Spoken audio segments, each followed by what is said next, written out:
ये वो लोग हैं जिन्होंने रोड हडल की है, रास्ते में बाइक खड़े किए हैं और उनको अब सजा के तौर पे 2000 रुपए की पेनल्टी भी देनी पड़ेगी। पीछे हो जाओ, आप दोनों पीछे हो जब्त करें, दोनों मोटरसाइकिल।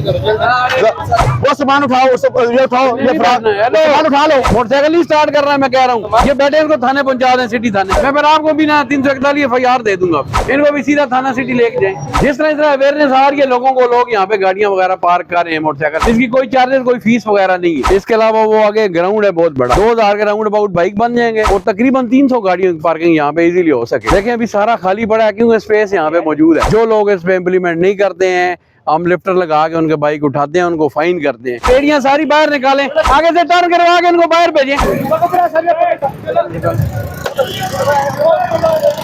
आप रेडियां निकालें, सारी रेडियां निकालें इधर से।